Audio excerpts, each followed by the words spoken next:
గారు లాస్ అందరికీ లాస్, ఇండస్ట్రీకి పెద్ద లాస్, ఇండస్ట్రీలో ఉన్న ప్రతి ఒక్క ఫ్యామిలీకి పెద్ద లాస్, మా ఫ్యామిలీకి పెద్ద లాస్. Is a genius. కొందరే అలా పుడతారు. సో అలాంటి దాసరి గారు ఆయన సినిమా ఫీల్డ్లోనూ జీనియస్గా ఉన్నారు, పొలిటికల్ ఫీల్డ్లోనూ పెద్ద జీనియస్గా ఉన్నారు. అలాగే ప్రతి ఒక్కరు ఆయన నమ్ముకున్న ప్రతి ఒక్కరికి ఆయన ఒక పెద్ద సపోర్టుగా,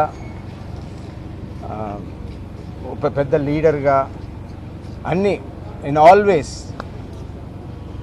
ఇలాంటి ఒక లాస్ ఇంత 75 ఇయర్స్లో ఆయన 100 ఇయర్స్ పైగా బతికి ఉంటే చాలా బాగుండేది.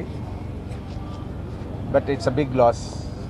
దాసరి గారితో నా అనుబంధం నాకు చిన్న వయసు నుంచి, అంటే మా అమ్మగారు పద్మ గారు వాళ్ళిద్దరూ ఒకే ఊర్లో ఒకే చోట పనిచేశారు. సో నేను 4 సంవత్సరాల వయసు నుంచి కూడా వాళ్ళ ఇంట్లో తిరిగాను.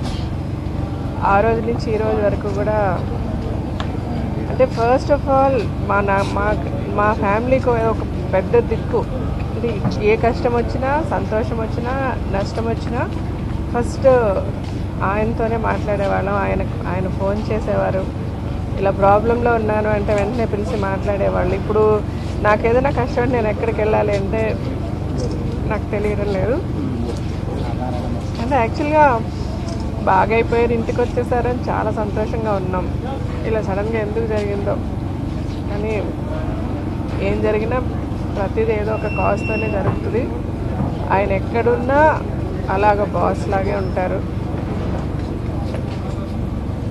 ఇండస్ట్రీకి అంటే కష్టాల్లో ఉన్న చాలామందికి చాలా పెద్ద లాస్. అంటే బాగున్న వాళ్ళకి వాళ్ళంతా వాళ్ళు చూసుకోగలరు, వాళ్ళకి సహాయం చేయడానికి చాలామంది ఉంటారు. కష్టాల్లో ఉన్నవాళ్ళు ఏదైనా సహాయం కోరి వచ్చే వాళ్ళకి ఏమో ఈరోజు ఇండస్ట్రీలో ఎవరుంటారో నాకు తెలియదు. నిన్నటి వరకు దాసరి గారు, రేపటి నుంచి ఎవరో ఐ హ్యావ్ నో క్లూ.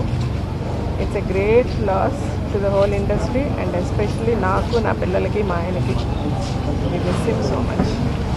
ఆయన ఎక్కడున్నా ప్రశాంతంగా హాయిగా ఉండాలి అని ఆ భగవంతుని ప్రార్థిస్తూ